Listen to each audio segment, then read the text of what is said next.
how can I have the most impact? How can I do things that's really going to shake up the industry and just blow people away? And I said, you know what? Okay, it's going to be live. By the time this goes live, it's going to be live anyway, so I'm not letting it out of the bag. I'm like, let me just give it all away for free.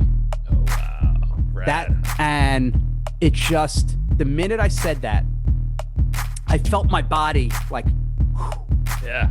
Just, it felt so right. What's up, everybody? You're listening to the Hustle and Flow Chart podcast with your boys, Matt Wolf and Joe Fear. All right. We're officially recording now. Thank you for hanging out with us, man. And I really wish I were in your man cave playing all those games behind you. I know. Yeah, it's always in these videos, and I'm like, damn it, that looks so fun. It is pretty cool. And I wish I was there not reading all the books behind you guys. Make believing I'm reading the books. I'm jealous. But it of looks good. Fighter 2. I love that game. We do have some good games. I got some new ones coming. I think I'm going to get the NBA Jam soon. So stay tuned. Nice. I love it. Who cares about marketing? This is what it's all about. Doesn't matter, man. NFL Blitz. I mean, those games. Come on, bring it back. We're talking about why we do the marketing now. So yes, it's freedom and lifestyle. So let's talk about that, because that's what you embody really freaking well, man. And I mean, not to do the whole story thing, but I know you came from not the entrepreneur life. I mean, your father was, but you were in, phys ed, PE and schools and teaching kids.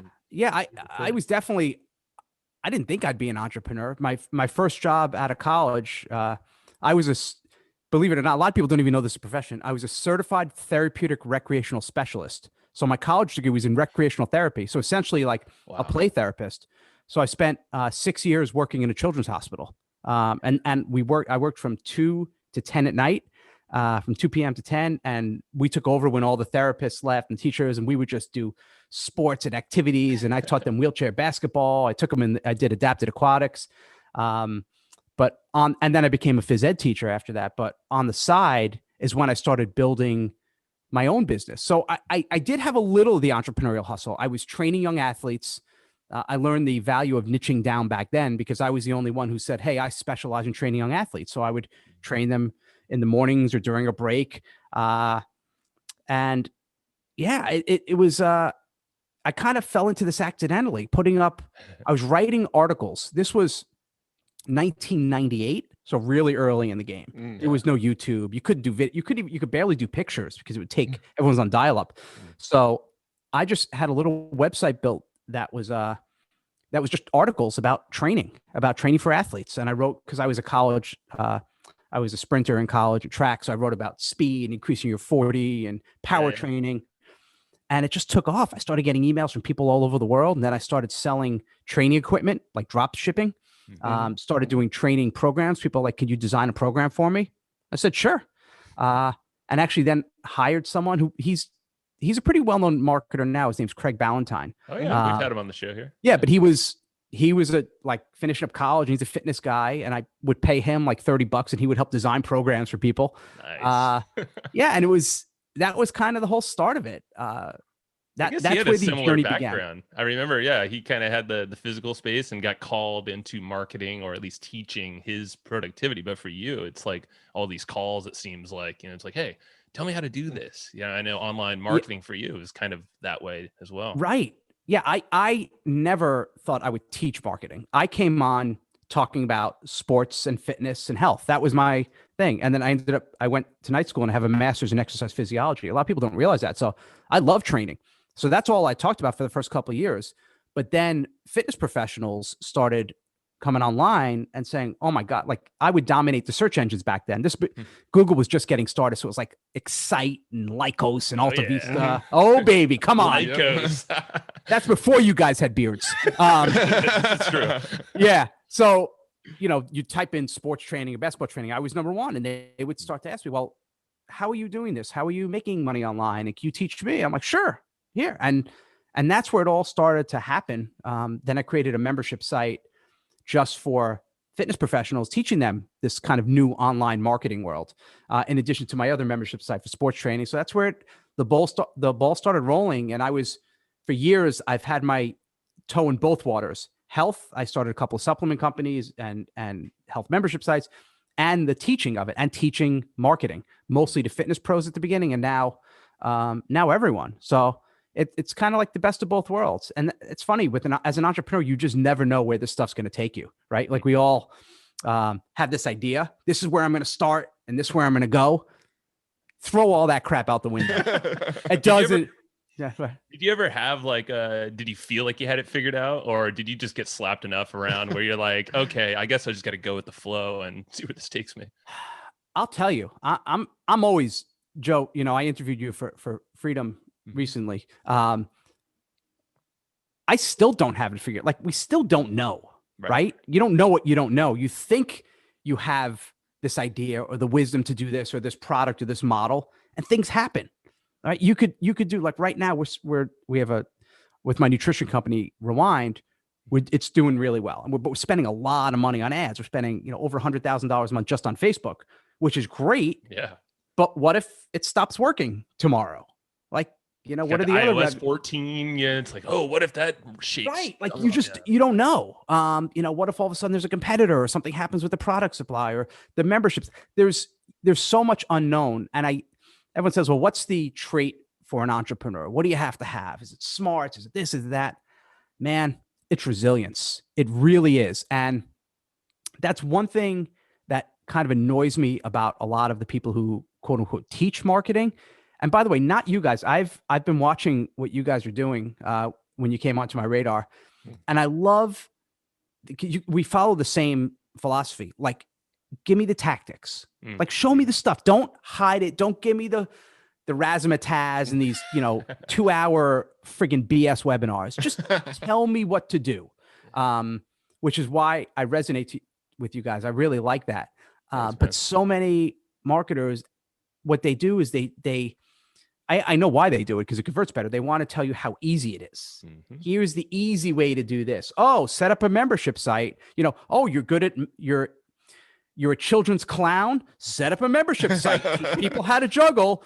You only get 1,000 members at $30 a month. That's $30,000 a month. Yep. How easy is that, right? How easy is that? And then the poor clowns are setting up some crap site, right? They're on this. Do I use Kajabi? Do I use Pody? Do I use WordPress? Where do I put my clown site? And then they'll spend the next 2 years recording themselves juggling. Yeah. And then they put it up, and then they have one member, their cousin who's a clown, and then and then they're fresh. And then the guru comes along. Hey, you're doing it wrong. You got to do big ticket clown coaching. But it's not your fault. It's not your fault. Pay me $10,000. And I'll show you how to do it. That's Then they spend another $5,000 or $10,000 in Facebook ads. It doesn't work. Well, I did everything I could. I don't know why it's not working for you. Good luck. And then you get ghosted. How about the clown mastermind for $25,000 though? Clownstermind. Come on, baby. Love it.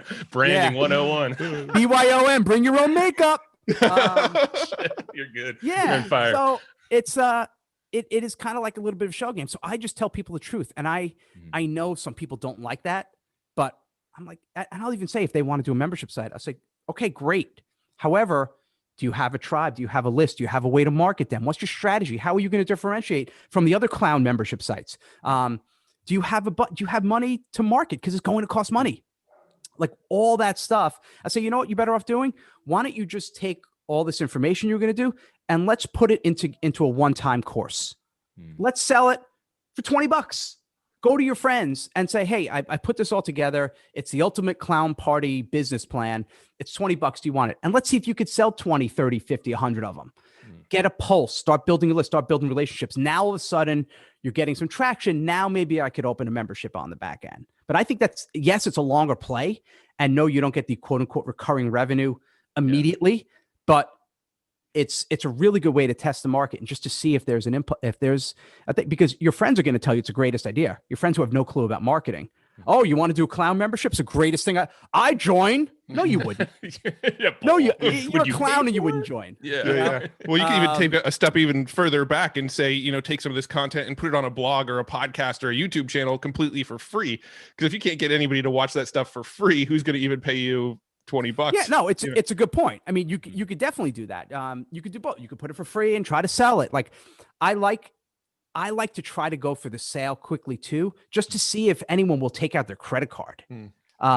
But you're right. But you can go the longer route too, and just get yourself out there. I know that's so like cliched. Get yourself out there, and no, you don't have to be everywhere. I think that's another piece of advice I don't love is, you have to be on every platform. Oh, you're not on TikTok. You're not doing stupid dances. Oh, you're not on Clubhouse. You're missing. And they put all this pressure on entrepreneurs. Like we have to be everywhere. And then you start freaking out. So I say one or two, preferably two platforms you're good at, and just play there. Yeah. Because if one falls apart, at least you have the other. So I like to reduce risk, but still have an actual life. I have 4 kids. I don't want to be online all day, taking selfies and stupid ass shit. Who has time for that? It's true, man. So, and that's why I was telling Matt, I'm like, okay, I'm loving this episode. Or I already know I'm going to love it because we talk the same language. Yeah. Your family first. I mean, that's the same thing we talk about often. And we're actively now, getting ourselves out of the doing of most of the stuff in our biz. It's really just content like this, which is rad. So now we finally created this business that definitely supports the lifestyle we want. So I'm like, you're pure lifestyle through and through. And you even have that, you mentioned Freedym. Yeah. Was it Freedym? That's the way you spell Freedym. Damn right it is. When's that launching? I know it's a relaunch, right? The website's already up. Yeah. So Freedym we were the original Netflix for entrepreneurs. It was like six years ago I started. Then 2 guys who I'm friends with. I've known Russell Brunson for a decade and Ryan Dice as well. And then they started coming out with, we're Netflix for entrepreneurs. I'm like, screw you guys. I'm the original. So it was a paid membership site. And it depends when this is going live. So I sold this when? Month-ish, maybe. Okay. 3 weeks. Yeah. I sold this site to guys who were members. Without getting into too many details, I own the site again. So it's now mine. And I was trying to think of what to do with it. I redid I took all the old content down. There were about 1,000 hours. Because some of it, if it's very tactical, sometimes the tactics aren't necessary. If you're giving a specific thing about how to do a Facebook thing and that's not available anymore, some things feel a little outdated. So I wanted to redo it with my energy, my fun. Joe, you were on, I grill you guys. And I was going to relaunch. And I was like, you know what? I'm going to blow people away. Maybe I'll make it like $20 or maybe $10 a month. I swear to God, I was 1 day away from launching. It was all ready. Sales letter, did test things. And this is when you asked, it's funny coming full circle. You asked me at the beginning, do you ever feel like you kind of know the path? And this is why I say no, because I was going to do it. I've been online over 20 years. I should know my stuff by now. And I had this little feeling in my gut. I'm like, it doesn't feel right for whatever reason. I don't know why. I knew the value was there. And I know people would freak out because they were paying $50 a month before. And I said, how can I? And I asked myself this framing question because I'm at a different point than a lot of people are, right? I've built other health companies. Rewind is going great. This isn't about the money for me. So I know I have more flexibility, but I said, how can I have the most impact? How can I do things that's really going to shake up the industry and just blow people away? And I said, you know what? Okay, it's going to be live. By the time this goes live, it's going to be live anyway. So I'm not letting it out of the bag. I'm like, let me just give it all away for free. Oh, wow. Rad. And it just, the minute I said that, I felt my body like, whew, yeah. It felt so right.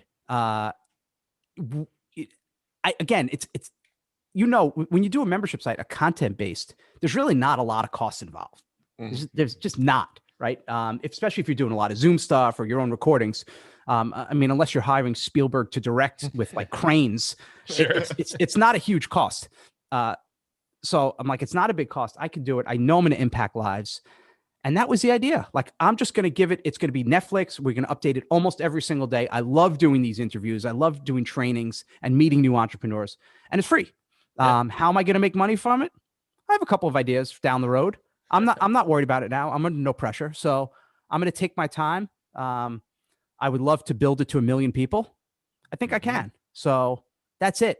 And that felt better to me. And sometimes we have to listen to our gut. And if we can ask ourselves that crazy question, because I'm sure a lot of people watching this are more content right? Or experts, right? Mm-hmm. They want to sell content. They want to sell courses, membership sites, coaching, IP.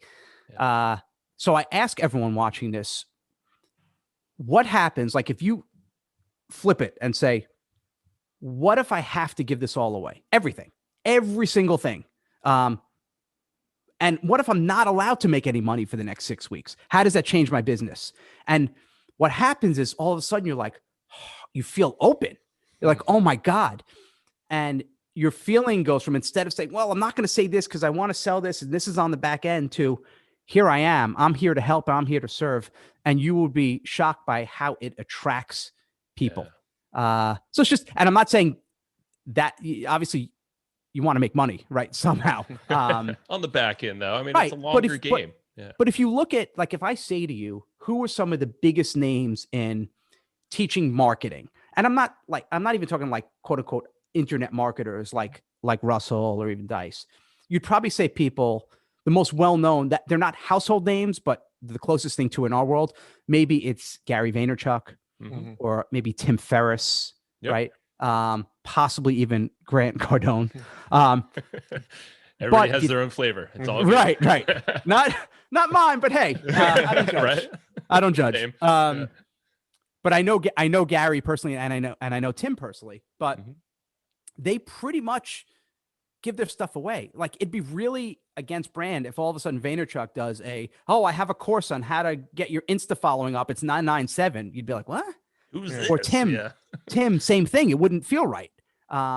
So I'm not saying that's the only way to market. And I'm not saying, again, you have to be like Gary and never sleep. But what I'm saying is they have a different model of just give it all out there. And they have other ways to monetize. Yeah. So there's no one right way. There's no one right model. Every model can and does work. And that's the other thing. God, I'm talking a lot. You guys asked me one question. This is amazing. Love it. It's like you wound me up. I feel comfortable with you guys. We have this way with people. I don't know what it is, man. Yes. But no, I mean, through all of this, because what you're just saying right here is literally why we started this podcast. This is no joke, but we shut down all of our training programs, all the info products that Matt was doing for a long time. I was doing a lot more service-based stuff, so people to people.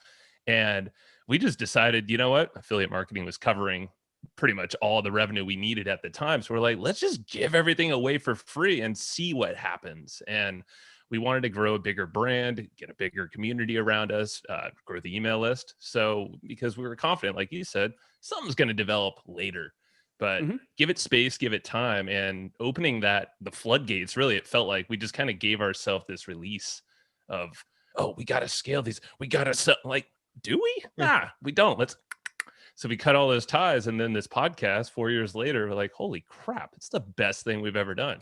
And then things obviously have been built from the back of the podcast, but you flipped from a place of, scarcity, my information, my content, to here you go, have at it. And then you're coming up with unique ways to just repackage and repurpose that. Like, hey, we'll give you a version of it for free. You can have the podcast for free. But if you want the reports or the specific breakdowns and all that kind of stuff, then there's a fee. And you know what? Not everyone's going to do it, but a percentage will. I mean, it's the content version of the freemium model.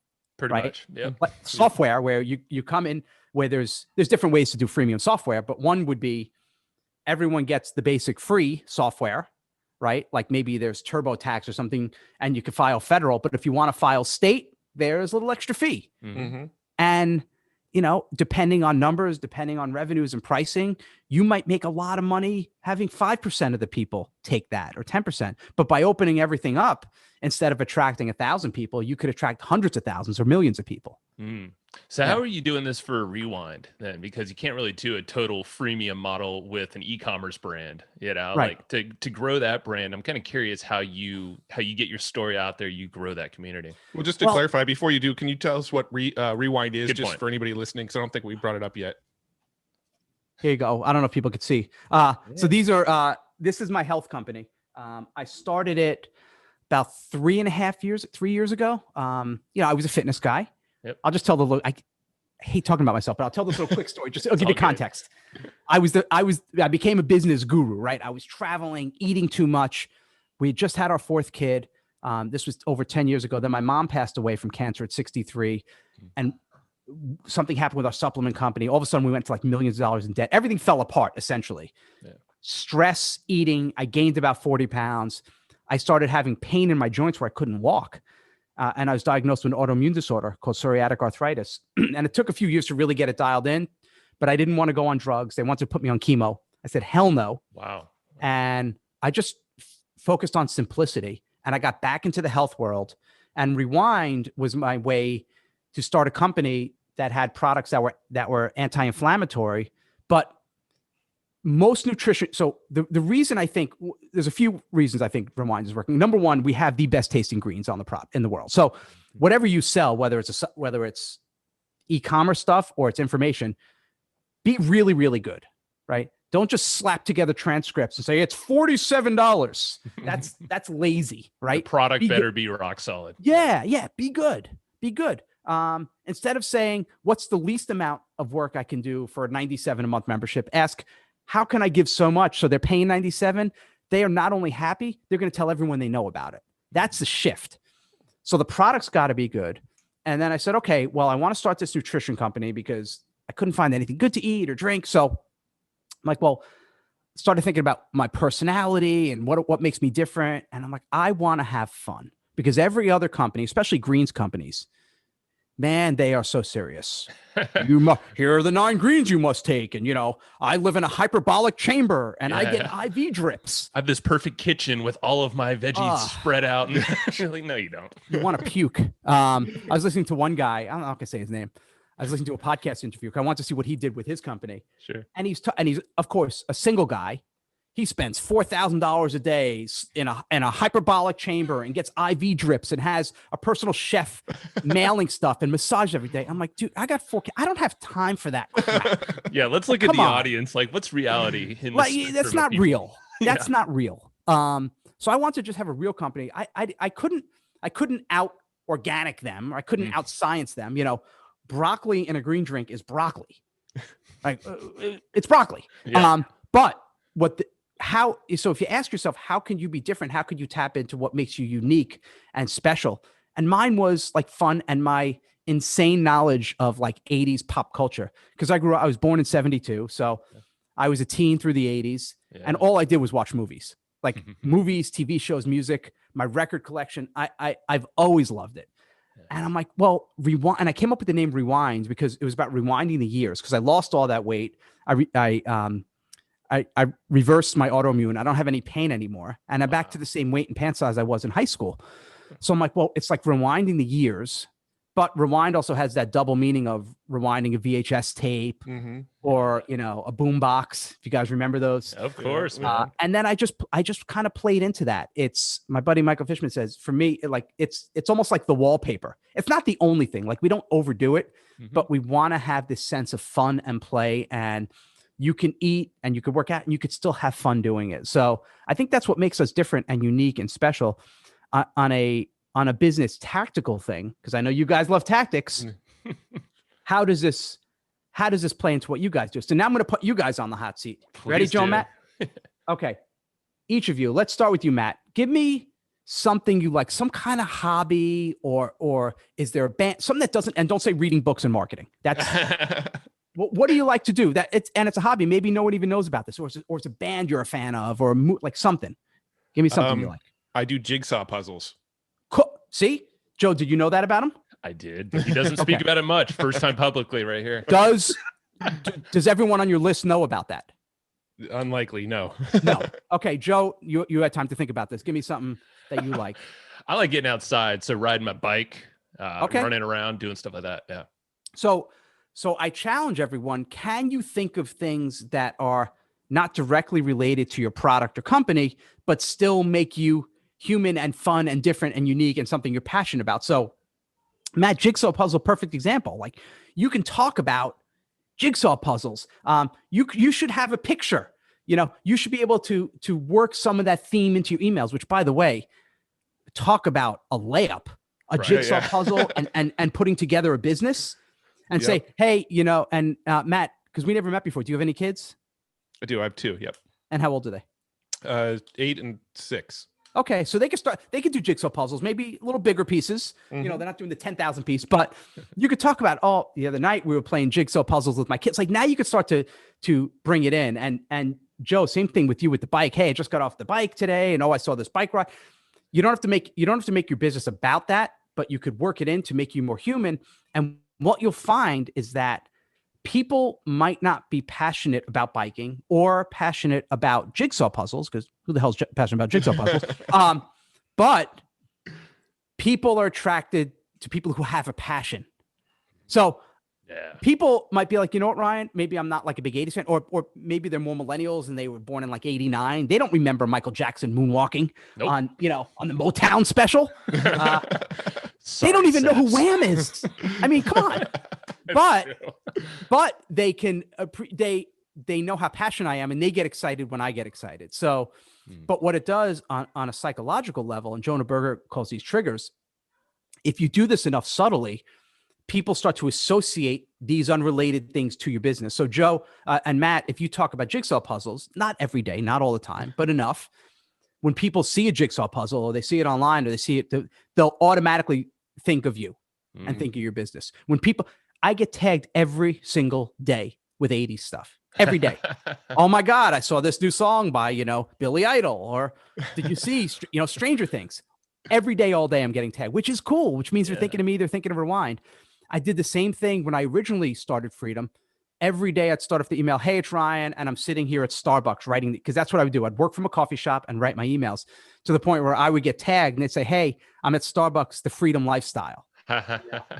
You were giving him the lifestyle, and they're basically like, yeah, that must be it right there. Starbucks. Right. But to the point where they would, every time and I get that, they say, man, I was at Starbucks and you were the first person I thought of. So it doesn't mean they're going to go to Starbucks and then get out of my way and run to the computer and like join up for Freedym right away. Right. But it's a way to keep you in mind. And it could be for anything. Let's say there are some musicians that have really big followings. There are people that are Iron Maiden fanatics, Springsteen fans, right? So if you're passionate about that, or motorcycles, whatever, find ways to bring it in. It also makes you more human. And it's incredible how few people do this. They only talk about the topic. I'm a fitness person, and every email is the 7 best ab exercises, the 3 best foods to eat. And I like to get away from that. And I like just to be a real person. And I think it reflects because our community is about that, and they know us, like us, and trust us. And we're completely transparent, and it's fun. It's a window into your life, and it's a new angle that they're not used to, probably. Well, I was just going to say, going back to your point, at the very beginning of every one of these episodes, we actually, the intro to these shows is beatboxing. I don't know if you've heard it. Joe beatboxes, and I just kind of talk silly over Joe beatboxing. And that's literally the intro to the show. It's like a little 15-second thing that we do. When we go to like conferences and or we jump on Zoom calls and things like that now, people will come on and go, wiki, wiki, or like they reference the beatboxing to us all the time. Like we are now like, no, we actually removed the beatbox from the intro for 2 episodes, and our Facebook community flipped out and said, what the heck happened to the beatboxing? Yeah. I love it. I mean, you guys could do, hey, beatbox contest, film a video of yourself doing a beatbox. Whoever wins is going to get, a gift card or something. Yeah, I love it, man. I mean, that's, and I've heard you say this before, it's your vibe, right? You're just putting your vibe on everything possible. So it's like, when I was checking out Rewind, the website, you got the boom box and the chick holding it, but what caught my eye was the social media, though, all that, the feed that you have. And it's what you said, it's all these people saying like, check out this 80s stuff, or, the Rewind product, but they're going to you, it seems like, because they have that story that you've kind of planted in their mind. Yeah. And like, look, and because obviously like 80s and pop culture movies is going to attract a wider net than, jigsaw puzzle, right? So we're automatically, and that was the original idea when I was going to start this company. I was like, I'm just going Gen X. Like that's my tribe. That's who I know. We speak the same language. I could say 8675309 and they know exactly what that means, right? If you know what that means, you're in my crew. But what I started seeing was, again, that idea of you don't know what you don't know, right? I thought I'm just going to be Gen X and that's it. We started running Facebook ads, and all of a sudden, like people 55 and 60, like they're becoming big fans, and it's starting to skew a little bit older. And then we've got some younger demo that don't know any of this. And I'm like, cool. So we Yeah. kind of broaden it out a little bit, but you don't know until you put it out there. But I think it's fun. I love doing it. And if you find something that you're really excited about and find a way to bring it in a little bit into your business and into your marketing, it makes you more human. People are going to resonate with it. And again, they're going to be passionate about you being passionate. I can't stress that enough, but don't pick something just because it's like popular, right? Like if you're not into, I don't know, some of my kids like that, some of the newer rappers, and I love rap and hip hop, but the newer stuff where it's like the sleepy rap and I can't stand it. Awful. So if you don't like that, don't do it because it's popular for younger kids, right? Because they're gonna sniff a phony in a second. That's the thing. It seems like you pick a niche, or you pick an audience, that is, and then I've heard you say also you kind of build this, I guess, the niche around it, or at least what you create in that space. So it allows you to be kind of this unique, product or brand in maybe a sea of other bars or greens out there. It helps you kind of stand out immediately of like, okay, yeah, you are in my tribe. So you're probably going to just attract more of my tribe for me. It's like this word of mouth snowball effect kind of happens. Yeah. Well, what's crazy is that most people, when they build a business, the first thing they do is they look at their competitors, right? They start. So let's say I was building a bar business again. The first thing they would do is look at every other bar company and start to see the similarities. And you get blinded. And all of a sudden, your company looks just like theirs. Same thing in the information marketing space. When was the last time you saw a product in the quote unquote internet marketing world that didn't end in a 7? Right? Happens too much. Yeah. It's insane. Or their marketing all looks the same and the same type of headlines and the same type of stuff. And again, a webinar, like you know what it's going to be. Here's this, and here's what we're going to learn, and here's the story, and here's what, and then all of a sudden it leads to this, and here comes the pitch. You could see it a mile away. And what I recommend people do, and what I do, I look outside of my industry. I didn't look at bar companies. Like when we were doing a redesign of our labels, because our brand was evolving, the first thing I did was I went to a site. It's great. It's called Beehive. It's amazing for graphic inspiration. I started looking up. Oh, you guys are going to write that down. You're going to put that in the notes. It's the one note no, I'm just kidding. Actually, you know what? It's not Beehive. It's Behance. Oh, come on. Behance. All right. You see, I want to screw you guys up. I think it's like Behance.net. Okay. And I would type in things like craft beer labeling, coffee companies. Yeah. And all of a sudden you see things completely different. You're like, oh my God. And this takes you on a different journey. So I've always done that with my businesses and marketing. I don't look at what everyone else is doing in my industry. I look at other industries. I was looking at mattress companies like Purple and seeing what their copy looked like and what their layouts were and what their colors were and their graphics. And I don't think people put enough thought into graphically how they're going to separate. They're so obsessed with the copy. And yes, copy is so important. It's so important. A crappy headline and they're gone. However, how much effort do you put into standing out, graphically? Is there a brand? Is there follow through? Like, does your font from the logo match the font of the other things and the color scheme? And I know it's a small thing, but if you want to build an actual company with legs where people are going to trust you as the go-to source for that particular type of information, there's something to be said about a consistency of brand and messaging and vibe all the way through, as opposed to, hey, I'm Johnny Guru. Here's how to juggle for 20 minutes. Here's how to make $1 million with an ice cream machine. And there's like these unrelated products. And now you've got 10 URLs and you're trying to build a Facebook page around each one of them. And you're doing a separate Facebook group because you're doing a launch. And now you've got 1 million properties and you feel overwhelmed and you cry into your pillow. Don't cry into your pillow. Yeah, it's not worth it. No, pick one brand and like, what's your umbrella brand? And then you could build products underneath that. Bingo. No? It's like an asset gathering hunt. Yeah, you have your umbrella and you have all these different little arms that happen. Yeah. That's pretty much what we're going to do with this launch that we talked about. And probably by the time it's live, it's out. Or this episode's live. It's going to be called Pod Hacker, and it's exactly what you just said. We're investing really for the first time into our branding colors. We have great copywriters and all these folks that are helping us do this, because that's the stuff that Matt and I aren't looking at. Naturally are these like, oh, is that a shade, or is that the hex a little different on that red to this one, which literally happened yesterday. We're like, you can't see that. I'm like, no. But I know it matters, and it's gonna touch everything. Well, you know what, you don't realize how much it matters until you see a company that has it together, and you look at their site and everything matches and everything feels like it's related and it's all part of the same family. And there's a feeling of comfort in that, especially if they buy something from you and you deliver a good experience, right? You deliver a good experience. Now they like you and trust you. And now there's going to be a much greater chance they're going to buy more stuff from you, as opposed to just every time feels completely different and unique. And there's no flow through. So it's good you guys are looking. Like there are color palettes that match with each other, right? As opposed to, running to Fiverr and getting the cheapest book cover, or worse, doing it yourself. Oh my God. Someone will spend 8 months writing a book, and they won't spend like $200 getting a cover done, or $500. They'll do it themselves in Microsoft Word. And it's like some clip art from 1985 with like using a stupid looking dog. And like the lime green font in like cartoon font. The cartoon font. I was just thinking of. And you're like, please stop. How to build your own $1 million business. Come on, man.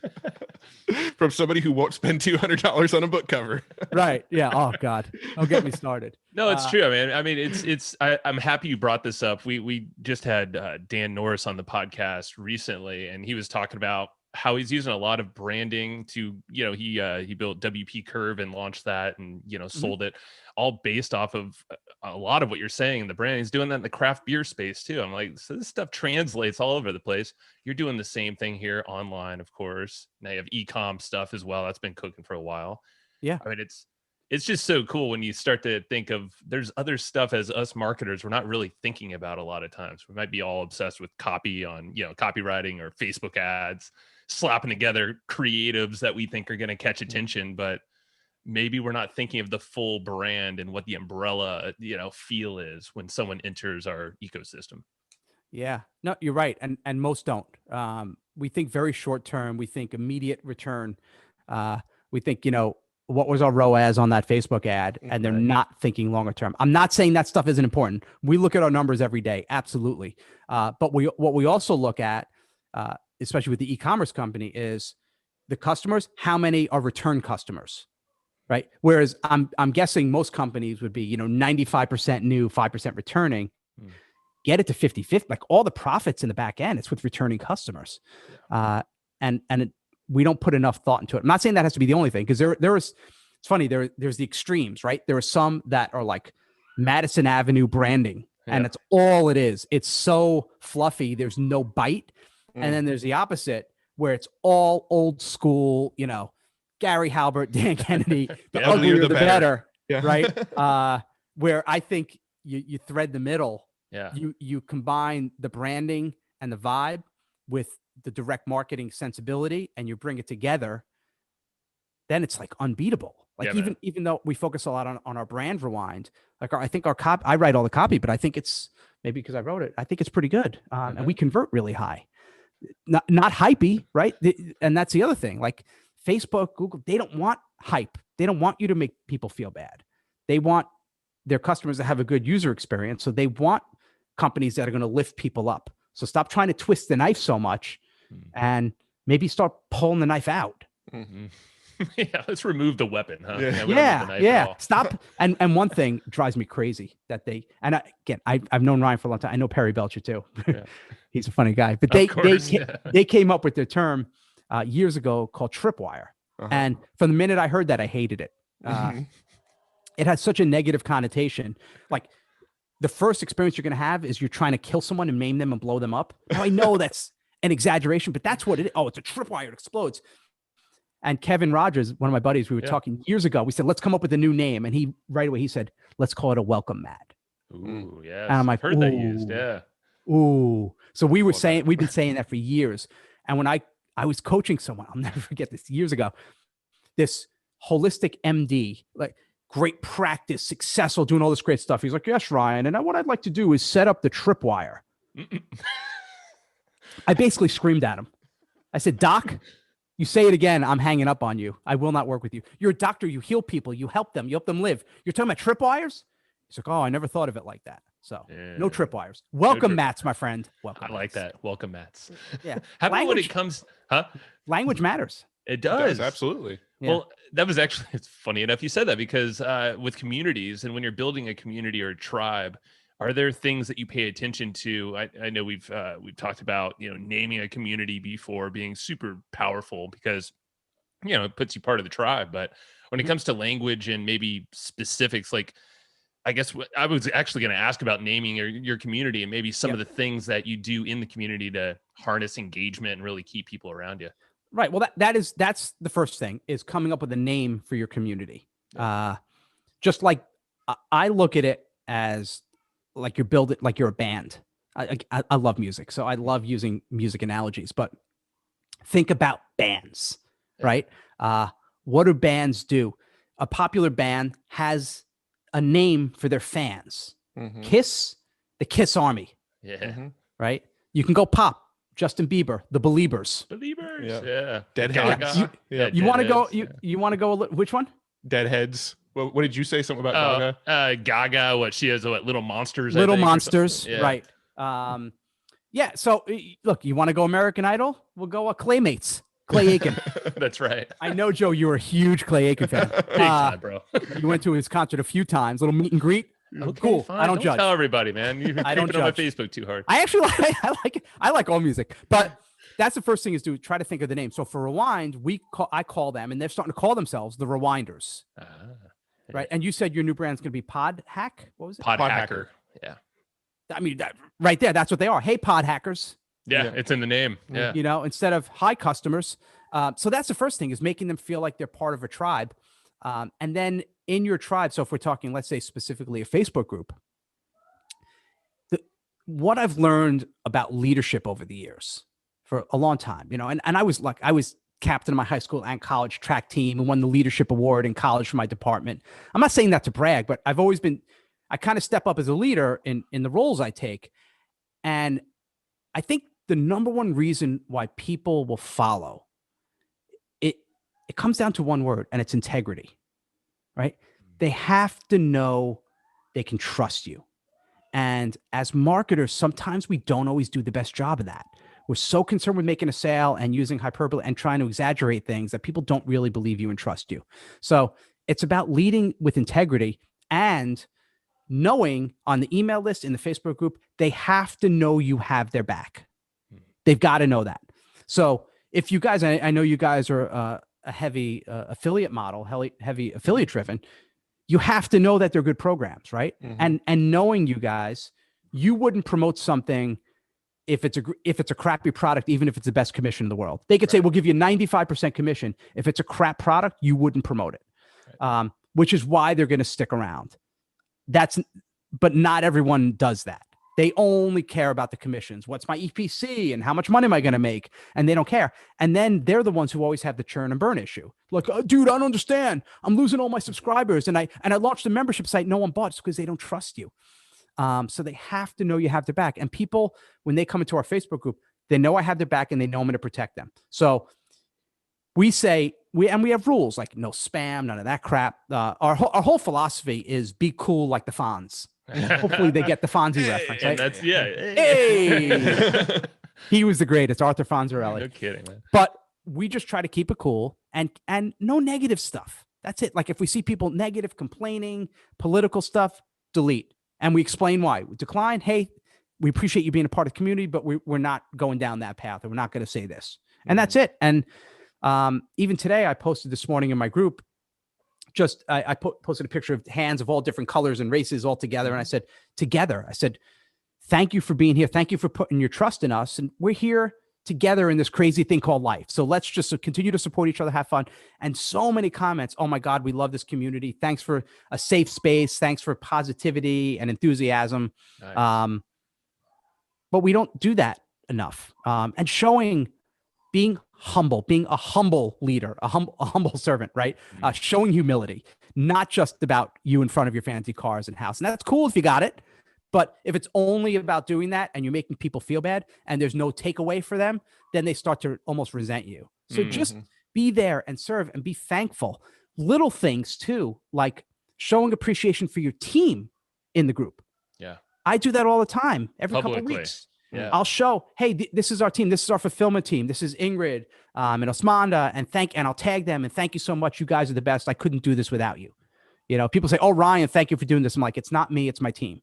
So when they see you doing that, when they see you as a leader, thanking other people and being grateful and just being a kind human being, they're going to gravitate towards you instead of always making it either about the specific content or only about trying to sell them something. You could have your content stuff. We still have nutrition stuff. We still have recipes.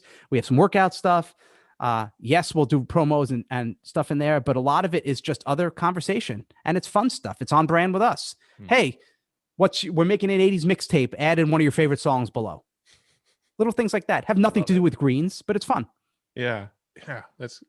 So I have a question about community. How do you go about cultivating a community for like a non-educational brand, right? You've got like your e-commerce, your Rewind brand. You know, what sort of benefits do people get about like being a part of a community or maybe like a Facebook group around like a, you know, maybe a physical product that they bought or like nutrition products? So like, give me an example, community.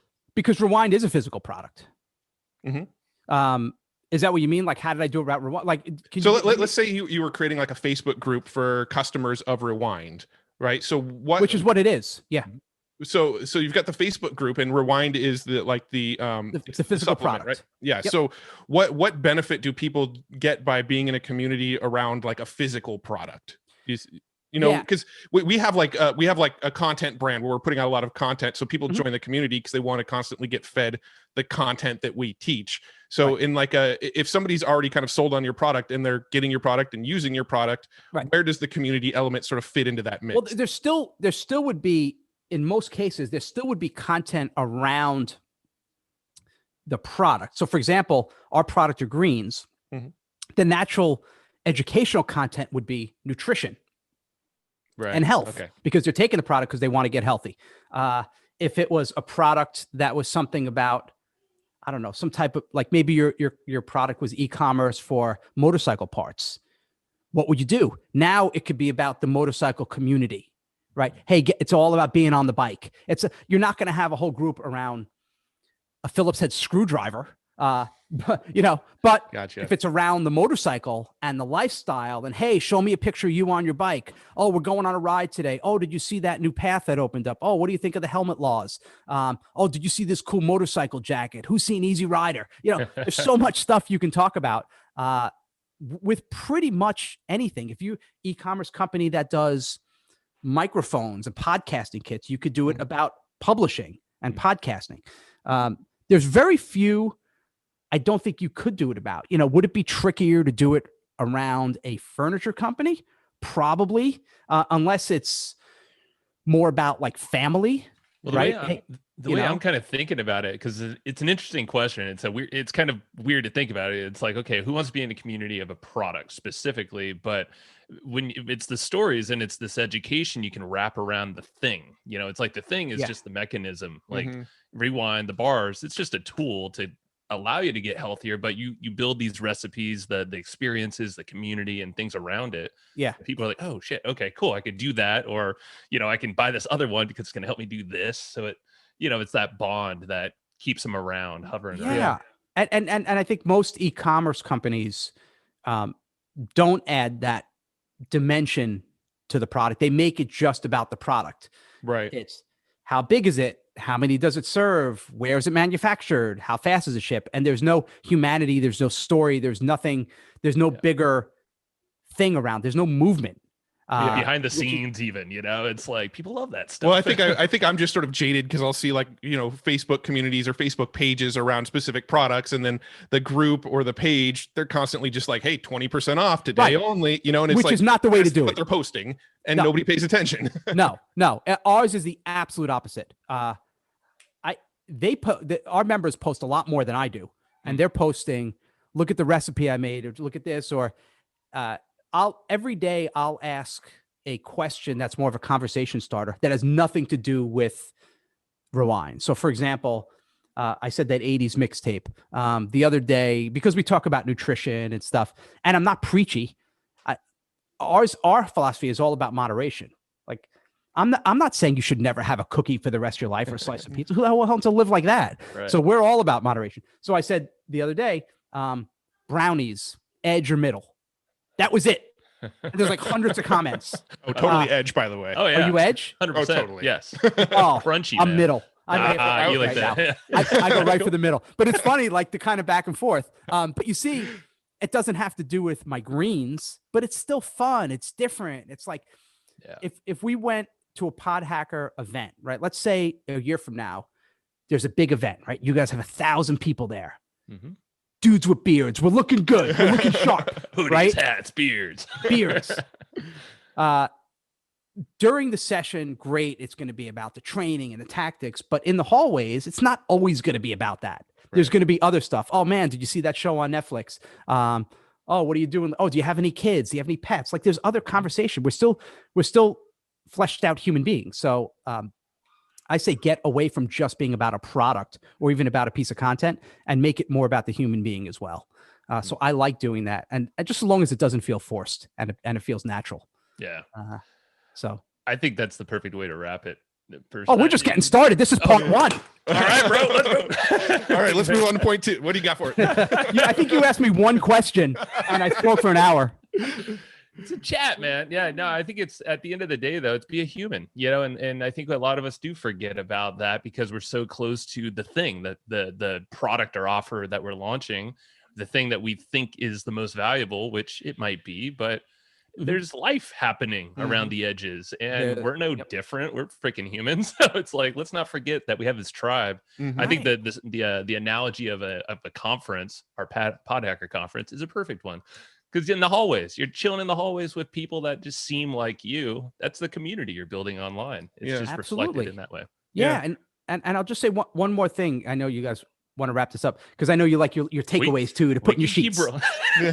You've been creeping on us too much. Here's my thing. Here's the one thing. So the way I bring this all together too, I have this thing. It's about heart and smarts, right? The heart is coming from serving and truly having empathy and feeling, not just looking at the people as a mark or, oh, I sold them for 10 grand, like looking at them and how can I help them and how can I make their life better with products or services, whatever you have. So that's the heart, the emotion that I want to really help people. And then there's the smart, which is what's the best email subject line to get opens, Is there some scarcity play? What's the best pricing strategy? Is there an upsell or a downsell? What does the funnel look like? If you fall on either side of those two, if you're only about heart and you have no marketing tactics at all, no strategy, you're going to feel good, but you're not going to get any customers, right? You get people like that all the time. I help the world with crystals. And there's like there's no hook, there's no Heart headline, centered. there's nothing. It's heart, all heart, great. It's all good. Yeah. It's not a business. And then you get the other side. There's no emotion.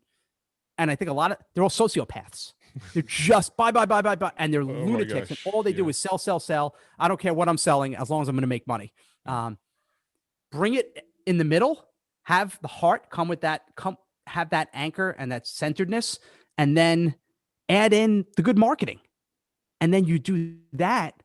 That's when people are like, oh my God, I love your company. I love your feel. And they still buy as well. So it's the heart and the smart. You need both. Heart and the smart, man. There you go. This is amazing. All right, what game are you going to go play, or do you even touch those games behind you? I'm just curious. I've been watching Street Fighter half the time here, and when my kids come, that's the one I like to play the most because I try to fight them. Sometimes a little Pac-Man, but it's funny. I actually don't play that much. I have a big. You guys can't see it here. I have a big TV. I have hundreds of records and cassette tapes. So I'll usually have like old school MTV videos playing all day. I got a table there. I sit and work, but I love it because we are right in our town of New Canaan, Connecticut, and we're on Main Street. So my kids all the time, they come here with their friends, like after school. This is like their unofficial hangout. So that was my dream to have a place like that. So they play the stuff more. So Yeah, I motivating just wish you up. everyone could build a business around their design. Yeah, and you guys could have people over and read books. Yeah. I was going to say, you're giving me the desire to sort of redesign the background of these videos, because yours is probably the most like interesting, like engaging background I've seen. There's just so much going on that's cool to look at. And do you recognize some of the movies behind me? I do. Oh, yeah. I recognize all of them. Yeah, exactly. Well, the Goonies, one on the very Breakfast left. Club, Leisure Back to the Rule. Future, Ferris Bueller's Day Off, and then the other ones are too small for me to. Oh, I see the Huey Lewis in the News over there. Yes. There it is. And above it, Janet Jackson. Nice. Yeah. I love it. I love all music. So good. You guys win. That's all Matt, man. You Matt win a is way membership to better. Pod Hacker. Perfect. Someone does. Email us. A Pod Hacker jigsaw puzzle. I'm in. Perfect. Maybe a sticker mule or someone can make that for us. I don't know. Yeah. Actually, you know what would be cool? If you had like 6 months of podcast or something and had all the cover art and actually made that a jigsaw puzzle. Oh, that is really cool. That would be cool. And maybe you do like a limited edition and give those Yeah. away for some kind of prize or something. Yeah. And that's what I'm write that one talking about. down. Like that's where you can have fun and get creative and be so unique and different that people would remember that. Yeah. That is really cool. All right. Yeah. Yeah. This is good stuff. I think we should creep on your Rewind group, by the way, too, and see how a real community is done. Yeah. Come on in. Everyone check it out. Go to on Facebook, just type in Rewind Breakfast Club. Perfect. Rewind Best. Yeah. Breakfast Club. So after listening to this, Yeah. where else do you want people to go check out? You've got your Freedym, Freedym. That's it. Go to Freedym, Freedym. It's all free. I'm just there to give and to serve. It's not meant to replace other marketing and memberships. So everyone here, join Pod Hacker, join what you guys are obviously doing. So I'm not trying to put other people out of business. I want to support. If they're looking for more voices and more stuff, come check us out at freedym.com. And we already had Joe on. I know we're going to get Matt on. Yep. we'll do it. Only if he passed the sniff test on here. It's up to you, right? Yeah, well, right now, 50-50. All right. He's in. Jigsaw puzzles. Matt, you had me at puzzle. Perfect. You had me at puzzle. Nailed it. Oh man, go check it out because it is straight up tactics. What, like 20-minute just fast hits of marketing 20 tactics minutes, and strategies. Yeah. No story, no fluff, 100% tactics, me leading the way. Yep. And we're just having fun. And I call them like jam sessions. We just go. So check it out. Freedym, 100% free. There's no credit card, no upsell, no downsell, no cross sell. Just me giving. Where are the sales? I know. I should actually, right?